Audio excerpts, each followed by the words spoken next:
secret that consumed it, I need to ask you something important. If you're fascinated by the darkest chapters of colonial history, by stories that were deliberately erased from official records, subscribe to this channel and leave a comment telling us what state or country you're watching from. Your support helps us bring these buried truths to light.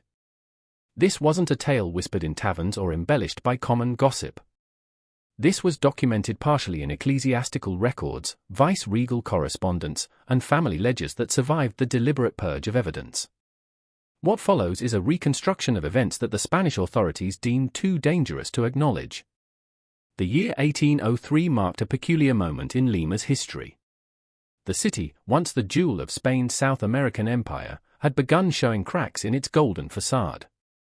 From the palace, Viceroy Gabriel de Ayllals governed with an increasingly nervous hand. Aware that revolution simmered in neighboring territories.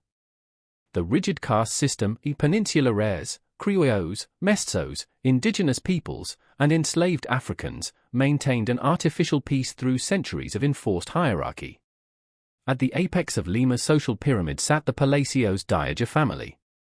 Maris Catalina de Aguirre Velasco, widow of the late Mark Fernando Palacios, governed her household with the same iron discipline her husband had once employed. At 43, she remained a formidable presence in colonial society, a woman whose approval or disfavor could make or break reputations among Lima's elite families. Her three daughters embodied the refined education expected of their class. The eldest, Isabella, at 24, had been promised in marriage to a Spanish count's second son, a union designed to strengthen the family's ties to Madrid. Adriana, 22, demonstrated a sharp intelligence that occasionally troubled her mother, asking questions about estate management and financial matters typically reserved for men. The youngest, Sofia, just 19, possessed a gentle disposition that made her popular in Lima's social gatherings, though some remarked she seemed distracted, her mind often elsewhere during conversations. Across nearly an entire block in the San Lazaro district sprawled the Palacios Deer mansion, its thick adobe walls painted the pale yellow favored by wealthy families. Inside, 47 servants maintained the household's operations: cooks, housekeepers, stable hands, gardeners, and personal attendants. Among them worked 23 enslaved individuals, their labor sustaining the comfort that allowed the family to maintain their social position. Domingo had entered the household 6 years earlier. Purchased at auction after the bankruptcy of a sugar plantation outside Trujillo. The ledger recorded him as approximately 30 years of age, in excellent physical condition, literate in Spanish and Portuguese, skilled in carpentry and metal work, purchased for 850 pesos. This last detail, his literacy, was unusual. Most slaveholders deliberately kept the enslaved illiterate, seeing education as a potential threat to control. Initially, the mayors had employed Domingo in the stables, but his carpentry skills soon earned him assignments throughout the mansion. He repaired furniture, reinforced doors, maintained the elaborate woodwork that decorated the main halls. His work brought him into proximity with the family in ways that other enslaved workers rarely experienced. Measuring windows in bedchambers, fixing locks on private studies, installing new shelving in the library where Adriana spent her afternoons. Servants later recalled that Domingo spoke little, kept his eyes lowered in the presence of family members, and completed his tasks with meticulous care. The head housekeeper, Senora Vargas, once mentioned to the cook that Domingo seemed different from other workers, too careful, too aware, though she couldn't articulate exactly what she meant by this observation. The household followed rhythms established over decades. Mass at dawn in the family chapel, breakfast in the formal dining room, the mayor's receiving visitors in the salon, while her daughters attended to needlework, music lessons, or charitable work supervising the household's production of clothing for the poor. Afternoons brought visiting hours, elaborate meals, evening prayers. The structure seemed unshakable, designed to persist unchanged through generations. But beneath this carefully maintained surface, something had shifted. The servants began noticing small disruptions in routine around March 1803. Typically punctual for morning prayers, Isabella started arriving late, her face pale. Adriana stopped taking her afternoon walks in the garden, instead remaining in her chambers with the shutters drawn. Sofia developed an unusual appetite, requesting strange food combinations that made the kitchen staff exchange worried glances. The mayoress herself seemed increasingly distracted during her regular meetings with Father Thomas Calderon, the family's confessor. He noticed that her hands trembled slightly as she held her rosary, and her usually precise recitations of prayer occasionally faltered. When he gently inquired about her well-being, she insisted everything remained perfectly normal, though her tone suggested otherwise. By late April, the household's head seamstress approached Señor Vargas with a disturbing observation. All of the mayor's dresses required adjustment at the waist. So did Isabella's and Adriana's and Sophia's. The seamstress whispered that the alterations suggested a pattern she'd seen countless times before, the unmistakable expansion of pregnancy. Señora Vargas dismissed the observation as coincidence, perhaps the result of Lima's unusually prosperous social season leading to overindulgence in rich foods. But the seamstress persisted, pointing out other signs. The way the younger women now avoided tight corsets, the Marquise' sudden aversion to certain foods, the frequency with which all 4 women retired to their chambers claiming fatigue. This convergence of symptoms across 4 women of the same household remained medically improbable yet undeniable.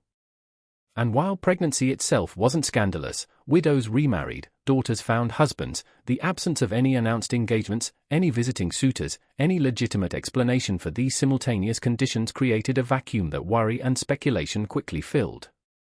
The morning of August 14th began like any other. Dawn light filtered through the mansion's high windows, casting geometric patterns across the tile floors. Servants moved through their established routines, lighting fires in the kitchens, preparing washing water, setting the formal dining room for breakfast. The air carried the familiar sense of baking bread and burning wood. At precisely 6 o'clock, the morning bell summoned the household to chapel for prayers. The servants assembled in their designated area, heads bowed, while the family occupied the ornate front pews. Father Calderon conducted the service, his practiced voice echoing off the painted walls depicting scenes from the lives of saints. But this morning, something was wrong. Only Adriana appeared for prayers. She knelt alone in the family section, her face ghostly pale, hands gripping the pew in front of her with such force that her knuckles showed white. Father Calderon hesitated in his recitation, glancing toward the empty seats where the mayor's and her other daughters should have been. In 6 years of serving as the family's confessor, this had never happened. Not during illness, not during mourning, not during any circumstance. The priest exchanged looks with Señora Vargas, who stood near the chapel entrance. She gave a small worried shake of her head. She didn't know where the other women were. Father Calderon completed the prayers with unusual haste, dismissed the servants, and immediately approached Adriana. "My child, where is your mother, your sisters?" Adriana's response came in a whisper that barely carried, "You need to see for yourself, Father, in the blue room quickly." The blue room served as the mayor's private sitting chamber, a space where she received only the most trusted visitors and conducted the household's confidential business. Father Calderon hurried through the corridors with Adriana, his cassock swishing against the polished floors. Señora Vargas followed at a discreet distance, her instincts telling her that whatever awaited them would require witnesses. The door to the blue room stood slightly ajar. Father Calderon pushed it open and stopped so abruptly that Adriana nearly collided with his back. Inside, the Marquise sat in her high-backed chair, flanked by Isabella and Sophia. All 3 women wore loose dressing gowns rather than their usual elaborate morning attire. The August sunlight streaming through the windows illuminated what clothing had previously concealed, unmistakable swelling in all 3 women's midsections. The distinctive shape that no amount of fabric manipulation could hide any longer. The priest's hands went to his chest, gripping the crucifix hanging there. "Dear God in heaven, close the door, Father," the mayor said, her voice carrying the command of decades of authority despite her obvious distress. "What we discuss must not reach beyond this room." Señora Vargas, standing in the hallway, caught the priest's eye before he shut the door. He gave her a slight nod. "Stay close. Be ready. Then the heavy wood swung closed, leaving the housekeeper in the corridor with her heart hammering and her mind racing through impossible calculations. Inside the blue room, Father Calderon struggled to find words. His training in theology and canon law had prepared him for many human failings: adultery, theft, violence, pride. But this situation exceeded any framework his education provided. For women of the same household, visibly pregnant with no husbands, no announced engagements, no legitimate explanation. When he finally managed, we suspect it began in February, Adriana answered, her voice steady in contrast to her mother's silence. Different times for each of us, but all within approximately 6 weeks. Who is responsible? The question hung in the air like smoke. Isabella began crying softly, her shoulders shaking. Sophia stared at her hands folded in her lap. The mayor's lifted her chin, meeting the priest's gaze with eyes that held equal measures of shame and defiance. Domingo, she said. The carpenter, the slave. Father Calderon felt his legs weaken. He reached for the back of a nearby chair to steady himself. That's impossible, the access, the opportunity, the sheer. He couldn't finish the sentence, his mind rejecting the implications even as the evidence sat before him. We didn't know about each other until last month, Adriana continued, a clinical tone suggesting she'd rehearsed this explanation. Each of us believed we were alone in our situation. When Sophia's condition became obvious, she confessed to Mother. Then Isabella admitted the same. Then Mother revealed her own condition. And finally, when we compared timing and circumstances, we all identified the same man. The priest sank into a chair, his mind spinning. How? How did this happen? Under this roof with servants everywhere with your reputation, he came to us separately, the mayor's interrupted, her voice hard now. To repair furniture, to fix a broken lock, to install shelving. Always with legitimate reasons, always during times when we were alone in our chambers. He was persuasive. Father Calderon's theological training weighed with his human understanding. The official position of the church was clear. Enslaved persons could not consent to anything, being property rather than persons with agency.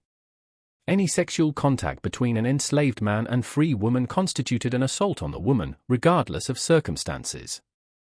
But the mayor's tone carried something he couldn't quite identify. Not trauma, not fear, but something more complicated.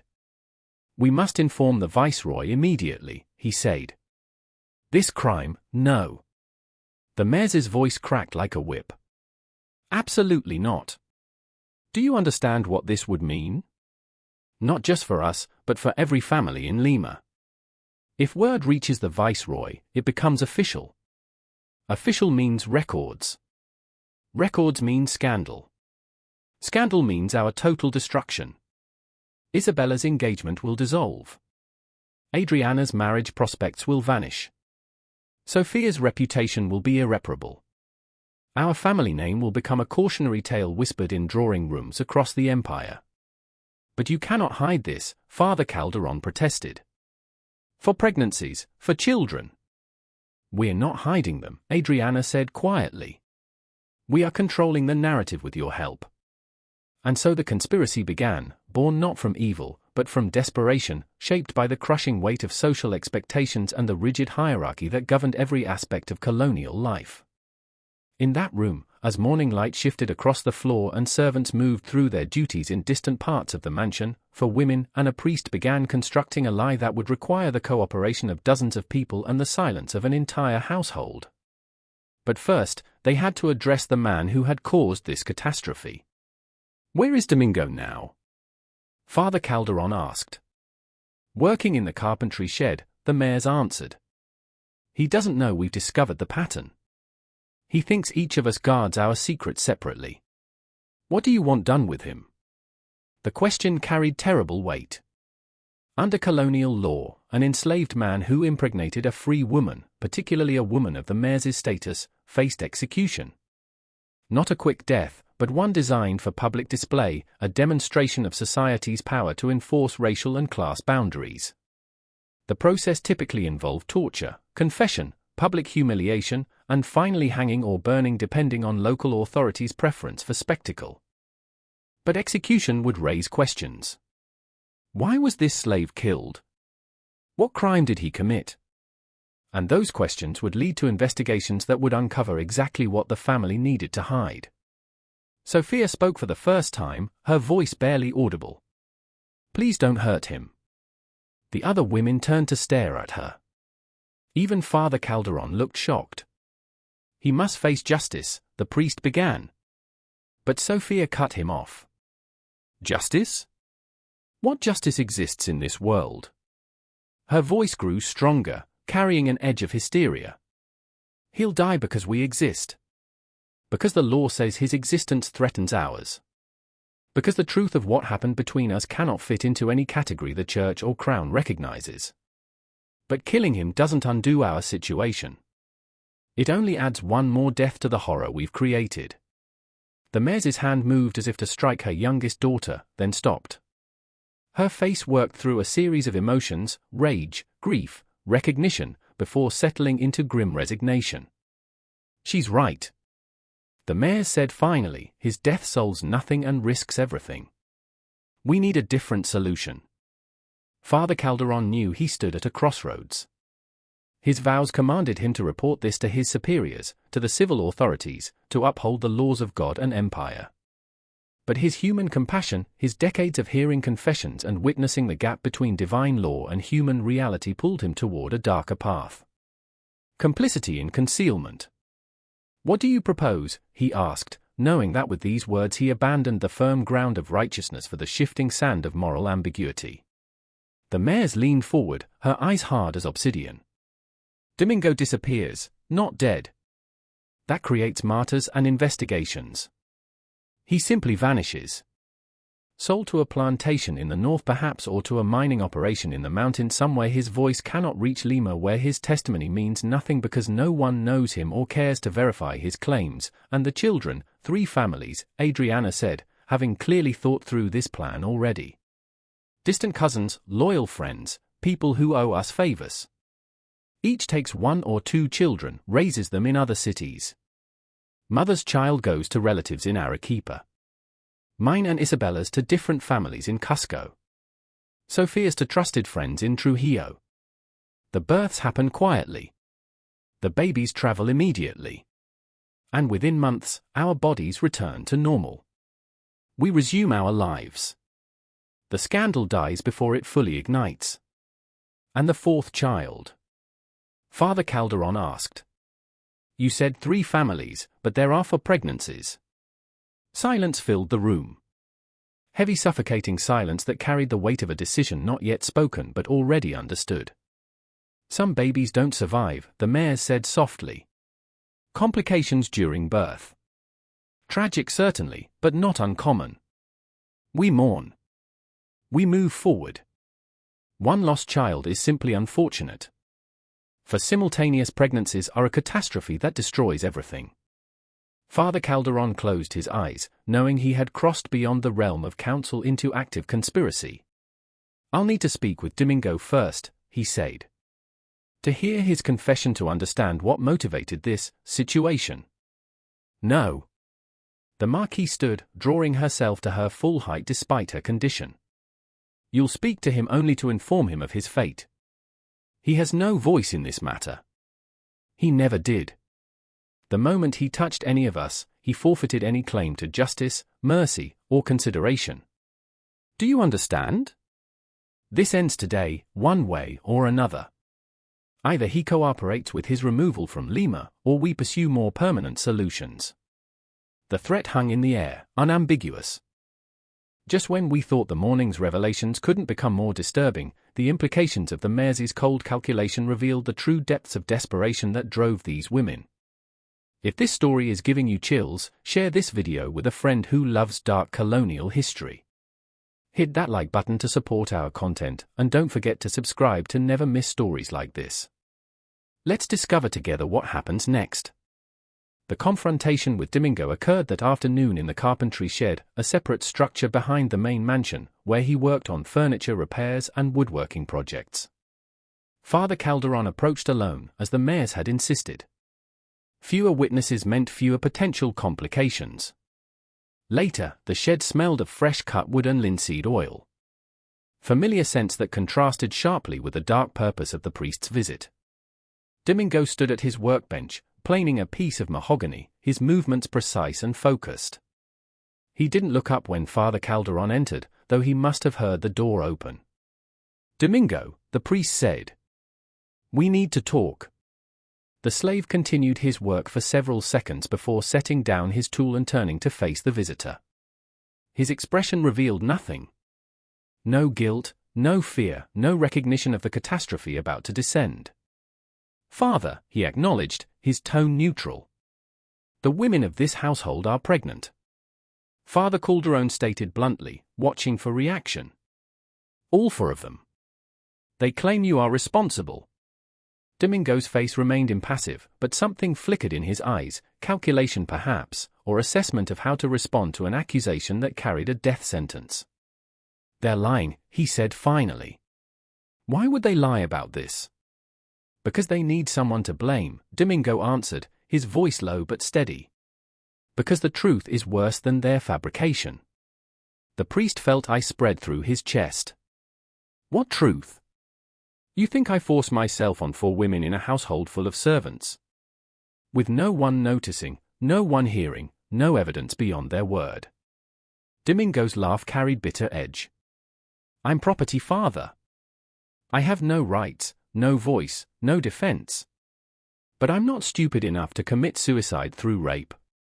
Whatever happened in this house, whatever secrets these women protect, they're using me as a convenient explanation that preserves their reputations while destroying mine." Father Calderon found himself unbalanced by this response. He'd expected confession, pleading, perhaps denial mixed with obvious guilt. But Domingo's calm logic planted seeds of doubt that had not existed before. "Then what is the truth?" "The truth is that the mayor's has entertained male visitors in her private chambers for the past year," Domingo said. "The truth is that Isabella's Spanish fiancé visited months before the official engagement began. The truth is that Adriana has been meeting with Miguel Sandoval, the merchant's son, in the library when everyone thought she was reading alone. The truth is that Sofia has been conducting an affair with Pablo Herrera, the young man whose family owns the textile warehouse on Mercer Street. The truth is that all 4 of these women got pregnant by men of their own class, and now they need a scapegoat who can't defend himself." The accusations tumbled out with the ring of observed fact rather than desperate invention. Father Calderon's mind raced. Could it be true? The details were specific enough to verify Sandoval and Herrera were real people known in Lima's social circles. The mayoress did receive visitors, though always with apparent propriety. But had there been more? "Why should I believe you? Why should you believe them?" Domingo counted. 4 women, for separate occasions, all pregnant by the same enslaved man who somehow managed this feat without anyone noticing until now. It defies logic. It defies probability. It serves only one purpose, protecting the reputations of women who made choices they now regret and need to explain away. Father Calderon felt the ground shift beneath his certainties. If Domingo spoke truth, then the women weren't victims, but conspirators framing an innocent man. But if the women spoke truth, then this slave possessed both opportunity and audacity beyond anything the priest had encountered before. Both narratives seemed equally impossible yet undeniable. Regardless of truth, the priest said finally, the decision has been made. You'll be sold and transported from Lima. Your destination will be kept secret. You'll never speak of this situation to anyone under penalty of death. Do you understand? I understand that I'm being punished for crimes I didn't commit to protect people who did, Domingo replied. I understand that truth means nothing when power decides otherwise.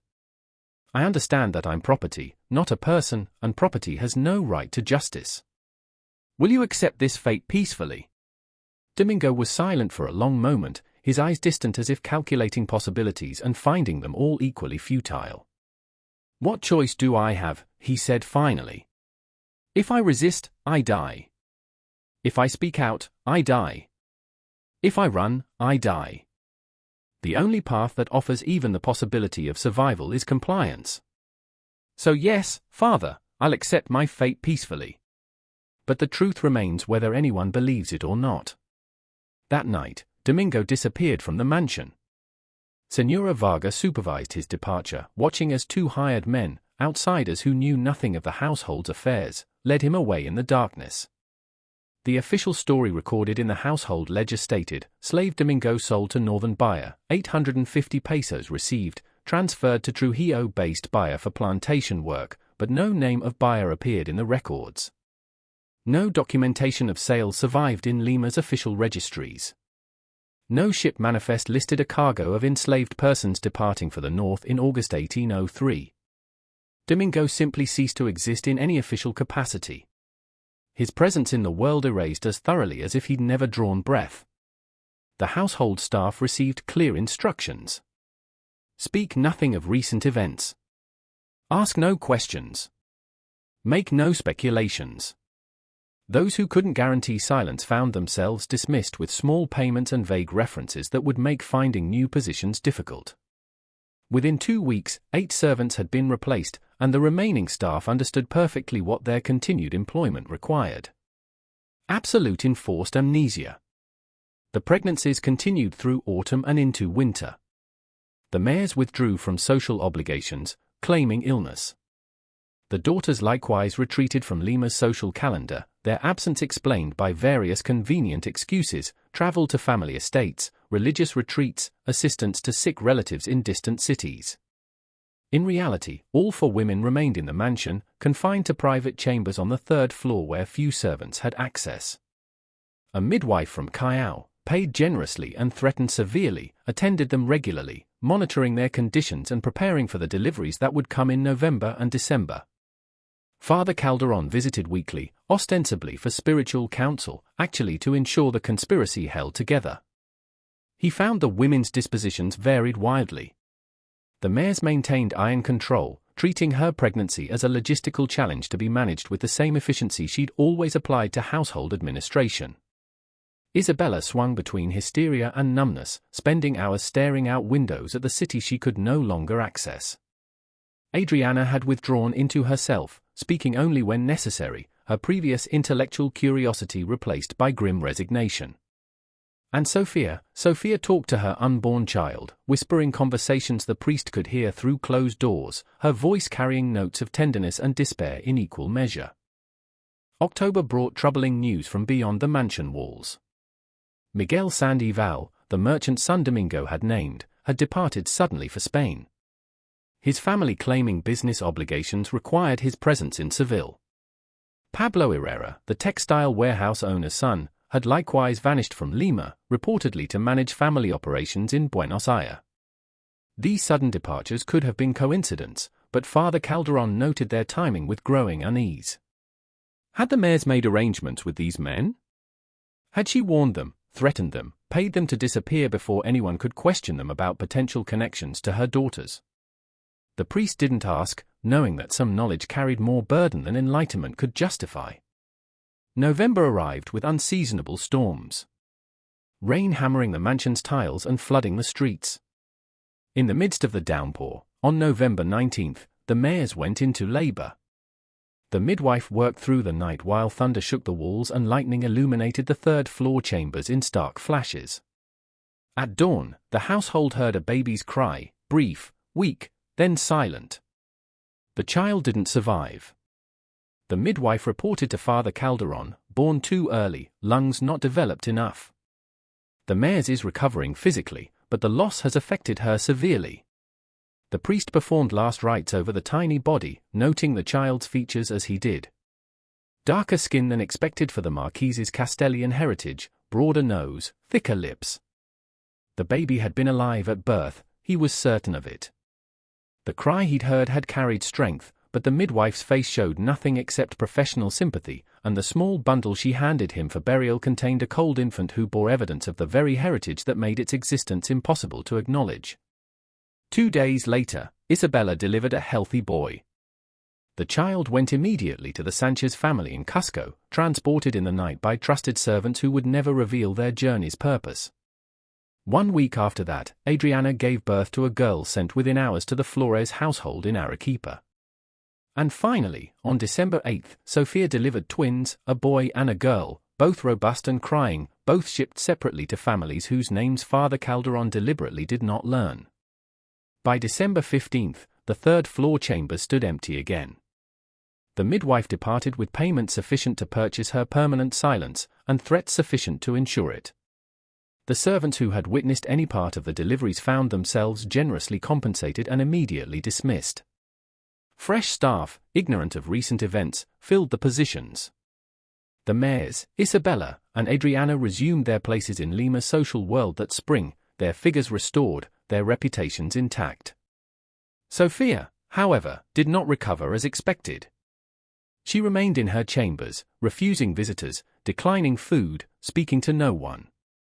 Father Calderon recognized the signs of profound melancholy, what physicians called nervous collapse, and what we might now understand as severe postpartum depression compounded by trauma and grief. In March 1804, Sophia died. The official cause recorded in parish records stated consumption, the convenient diagnosis that covered multitude of conditions. Her funeral drew appropriate attendance from Lima's elite families, all expressing sympathy for the young woman cut down in her prime. None suspecting the weight of secrets she'd carried to her grave. The household settled into new rhythms. The scandal apparently avoided, the crisis apparently resolved. But Father Calderon noticed changes in the women who survived. The mayors, previously the embodiment of aristocratic confidence, now startled at unexpected sounds, and insisted on keeping lamps burning throughout the mansion at night. Isabella developed an obsessive fear of darkness, refusing to be alone in any room without abundant candle light. And Adriana, the analytical daughter who had once questioned everything, now accepted the Church's teachings with desperate fervor, attending Mass daily, praying constantly as if sufficient devotion might somehow clean sins she couldn't name aloud. The fragile peace that descended on the Palacios Deeg household after Sophia's death proved temporary. In May 1804, a letter arrived from Cusco that would crack the carefully constructed facade the family had erected. Senora Vargas brought it directly to the mayors, recognizing the Sanchez family seal and understanding that correspondence from them could only concern one subject. The mayors opened it with trembling hands, her face paling as she read. When she finished, she sat motionless for several minutes before speaking. "The child is dead," she said flatly. "The boy we sent to the Sanchez family. Fever took him 2 weeks ago." Senora Vargas, the only servant who knew the full scope of the scandal, crossed herself. "God rest his soul. There's more." The mayor's voice carried an edge that made the housekeeper's stomach clench. Before he died, the child was examined by a physician. The doctor noted irregularities in the boy's appearance. Features that didn't match the Sanchez family characteristics. Questions were raised. The family is concerned. They want assurances that no complications will arise from their charitable act. Translation: they wanted money to maintain silence. The child's death had created an opportunity for leverage that the Sanchez family, apparently less bound by honor than the mayors had believed, intended to exploit. This initiated a pattern that would define the next 3 years.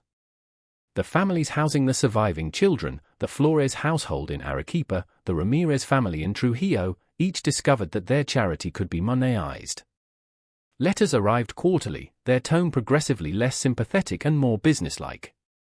The children required education, clothing, medical care, all more expensive than anticipated. The families needed compensation for their ongoing discretion. The costs multiplied. The mayors paid. Of course, she had no choice. But the constant drain on the family's finances could not continue indefinitely without notice. Her steward, Thomas Ibarra, a meticulous man who had managed the estate's accounts for 2 decades, began asking questions about the unusual pattern of expenditures to families in distant cities. The mayors deflected with vague explanations about charitable obligations and family debts. But Ibarra's skepticism grew. In November 1805, Ibarra approached Father Calderon with concerns that the mayors might be falling victim to fraud or extortion. The priest's attempts to reassure him that all expenses were legitimate only deepened the steward's suspicions. A man of numbers and patterns, Ibarra recognized that legitimate charitable work didn't follow the specific rhythm he observed in the ledgers. Quarterly payments always in the same amounts to the same families with no corresponding requests or acknowledgement of receipt. Someone is blackmailing the family. Ibarra concluded the question is why? What secret is worth this much gold? Father Calderon suggested the steward discuss his concerns directly with the mayors, knowing this would force her to either bring Ibarra into the conspiracy or find another steward less curious about financial irregularities. The mayors chose inclusion, revealing enough of the situation to justify the payments while omitting the full scope of the scandal. "I made mistakes," she told Ibarra in her private office, her voice carrying uncharacteristic vulnerability. "There was a man, a brief affair of which I'm deeply ashamed. A child resulted. The families you've identified are caring for that child, and I pay them to ensure the secret remains buried." It was technically truth, just not the whole truth. Ibarra accepted this explanation with the diplomatic grace of a man whose position required pretending to believe his employer's necessary fictions. He asked no further questions, made no judgments, and continued managing the finances with the understanding that certain expenditures required no documentation beyond his private coded records. But the incident left the mayors shaken. How many other observant servants or business associates might notice patterns, ask questions, connect dots that led back to that catastrophic period in 1803? The scandal she'd buried required constant vigilance to keep underground, and each year brought new risks of exposure. In March 1806, another blow struck. A packet arrived from Arequipa containing a letter and a sketch. The Flores family housing Adriana's daughter had commissioned a portrait of the child for their family collection. The artist, demonstrating unfortunate skill, had captured the 3-year-old girl's features with precise detail, including the noticeably darker complexion, the distinctive bone structure, the physical characteristics that marked her heritage as something other than pure Spanish aristocracy. "People are starting to notice," the letter stated, "our neighbors comment on how little the child resembles our family. Our priest expressed concern that we might be housing the illegitimate offspring of servants or slaves, suggesting this compromises our standing in the church. We require additional compensation to address these social difficulties, or we may need to reconsider our arrangement." More money changed hands, more letters followed. The Ramirez family in Trujillo reported similar concerns. The children, now approaching 4 years old, showed characteristics that invited speculation, questions, rumors. The families had taken them on with the understanding that they were distant relations fallen on hard times, but maintaining that fiction grew increasingly difficult as the children's appearances diverged from family norms. Adriana, who had maintained rigid emotional control since the deliveries, began showing cracks in her composure. She attended Mass obsessively, spending hours in prayer, wearing a hair shirt beneath her dresses until her skin bled.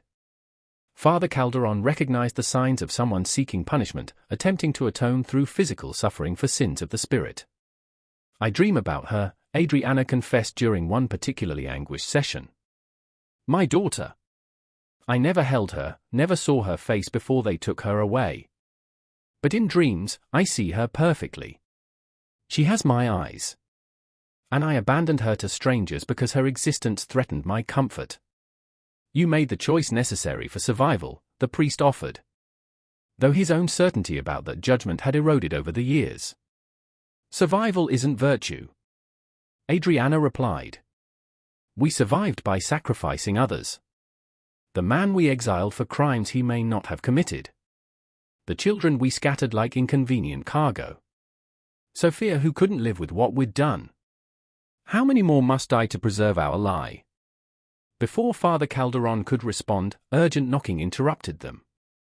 Senora Vargas stood in the doorway, her face stricken. "Father, you need to come immediately. Isabella has received a visitor from Cusco." They found Isabella in the formal salon facing a young man in travel-stained clothes whose features immediately explained Senora Vargas' alarm. He appeared to be in his early 20s, well-dressed despite the journey's dust, carrying himself with the confidence of someone accustomed to respect. His skin tone fell somewhere between European and indigenous.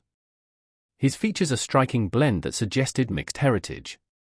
"Forgive the intrusion," he said, bowing slightly to the gathered women. "My name is Carlos Mendesable. I believe you knew my father, Domingo, who worked in this household several years ago." The world seemed to tilt. Father Calderon gripped the doorframe to steady himself. How was this possible? Domingo had been sold and transported years ago, his fate deliberately obscured. Yet here stood someone claiming to be his son, speaking with education and bearing that suggested resources far beyond what an enslaved person could have provided. We didn't know Domingo had a son, the Mars said carefully, her politician's instincts taking over despite her shock. When did you last see your father? I haven't, Carlos replied. He disappeared when I was 16, sold away by his previous owners. I've spent years tracing his movements, following the trail of sales and transfers, trying to locate him, or at least learn his fate. The trail led me here, to the Palacios Diagia mansion, where records show he worked from 1797 to 1803. I was hoping you might know what became of him. Isabella's face had gone paper white. Adriana gripped the back of a chair with both hands. The mayor's expression revealed nothing. Years of aristocratic training allowing her to maintain composure even as the ground crumbled beneath her. I'm afraid your father was sold to a plantation in the north. The Marquise said smoothly. The exact location escapes my memory. It was several years ago, and we've had many workers in that time. I'm sorry I can't be more helpful. I see. Carla studied her face with unsettling intensity. It's strange though. I've checked the shipping records in Callao, the plantation registers in Trujillo and Chiclayo, even the mining operations in the mountains. No record exists of a slave named Domingo arriving anywhere in 1803. It's as if he simply vanished, which is difficult to accomplish with property that requires documentation for every transaction. The implicit accusation hung in the air. Father Calderon stepped forward using his clerical authority to defuse the situation. Records from that period can be unreliable, he said. Wars, administrative chaos, simple bureaucratic incompetence. Many transactions went undocumented. Your father may well be alive and working somewhere under a different name, as sometimes happened when slaves were resold multiple times. Perhaps. Carlos's tone suggested he didn't believe this explanation. I wonder though if I might speak with servants who work here during that period. They might remember details that could help me. I'm afraid most of our staff from that era no longer work here, the mayor's replied. Household composition changes frequently. The few who remain likely didn't interact much with your father. He worked primarily in the carpentry shed, somewhat separate from the main house. Carlos nodded slowly, his expression thoughtful. I appreciate your time. If any information surfaces about my father's whereabouts, I'd be grateful if you'd send word to me. He provided an address in Lima where he could be reached, then departed with the same unsettling courtesy he displayed upon arrival. After he left, the three women and priest stood in silence, each processing the implications of this unexpected intrusion into their carefully buried past. Finally, Adriana spoke, her voice hollow. He knows something. The way he looked at us, the questions he asked. He suspects more than he's saying. We tell him nothing, the Marquis said firmly.